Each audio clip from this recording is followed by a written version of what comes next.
Mr. Jordan. President says there's a crisis. Asked for $4.5 billion. The Democrats said it's fake, it's contrived, it's manufactured, it's not a real crisis. Then the real crisis gets even worse. What do the Democrats do? They blame the President of the United States, and they blame the hardworking people who work for Mr. McAleenan on the border. When everyone knows what has to be done, everyone knows this. Got to fix the asylum law, got to fix the Flores decision, you got to build a border security wall. And frankly, what would also help is if folks on the left will quit saying some of the crazy things they're saying that I think incentivize more people to come and create this crisis that everyone acknowledged a long, long time ago except Democrats in Congress. I want to welcome our witness today, Secretary McAleenan. Thank him for his service to our nation at DHS, both during the Obama administration and the Trump administration. There's been a lot of talk from Democrats on this committee about the border crisis, and I hope that Secretary McAleenan will offer some facts and real perspective learned from his years of serving our country and helping secure our border. Last week, this committee held a hearing entitled Kids in Cages. The next day, Judiciary Committee Chairman Nadler accused Customs and Border Patrol of committing, quote, negligent homicide. The chairman of the House Judiciary Committee, the storied history of that committee, told the people who work for this individual, who work for Secretary McAleenan, quote, negligent homicide. And just yesterday, he said another thing. Said CBP was engaged in torture. This rhetoric is wrong. It's despicable and does nothing to fix the problem. After months of calling this a fake crisis, Democrats have now changed their tune.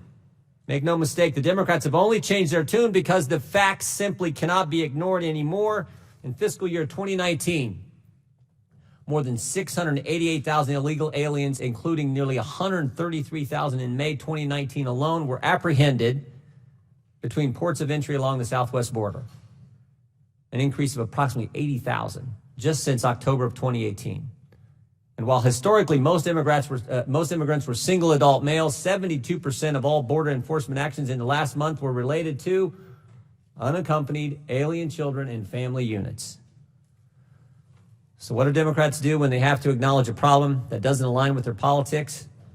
They look for someone to blame. Who else but the President of the United States and the hardworking men and women who work tirelessly every day trying to secure our border?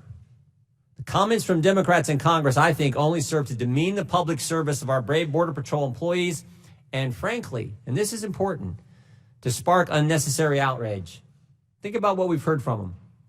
Abolish ICE. Abolish DHS. The entire department. Walls are immoral, the Speaker of the House said, even though there's a wall in her state. Non-citizens should be able to vote. Taxpayers should finance health care for all illegals. Concentration camps. They've called detention facilities concentration camps. Earlier this week, self-proclaimed member of Antifa showed up at an ICE detention center outside of Seattle, set cars on fire, and attempted to burn down the building.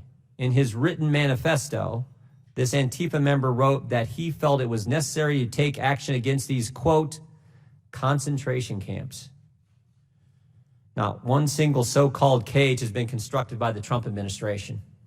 Not one. During the presidency of Barack Obama, we didn't see outrage from the Democrats then. We didn't see prominent Democrat members of Congress condemning the, quote, concentration camps and, quote, torture then. Again, President Trump has not built a single cage.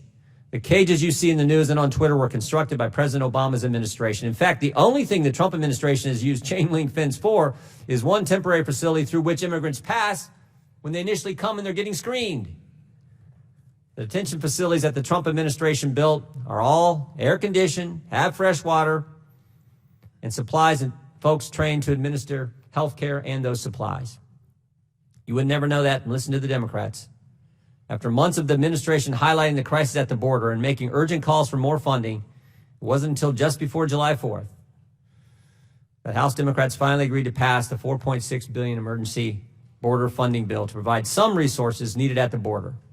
And despite the size and scope of the crisis, some Democrats still choose not to support this bill, choosing instead to play politics with the border rather than work on the solutions that we all know need to happen. Fabricating stories of cruelty and besmirching the hardworking civil servants protecting the border and providing humanitarian assistance does nothing to help solve the problem. And putting a Band-Aid over the border crisis does not fix the root causes. Democrats are serious. If they're serious about solving the border crisis, they must address, as I said before, the Florida Settlement Agreement, asylum loopholes, and the other laws and court decisions that incentivize aliens to make the dangerous journey to the United States. Most of all, they must stop obstructing the border security wall. This is one of the greatest challenges of our time, and frankly, it's getting worse by the day. I look forward to hearing from Secretary McAleenan, and as always, we stand ready to work with our Democrat colleagues to address the root causes, the real causes of this crisis at the southern border. Mr. Chairman, I yield back. Thank you very much.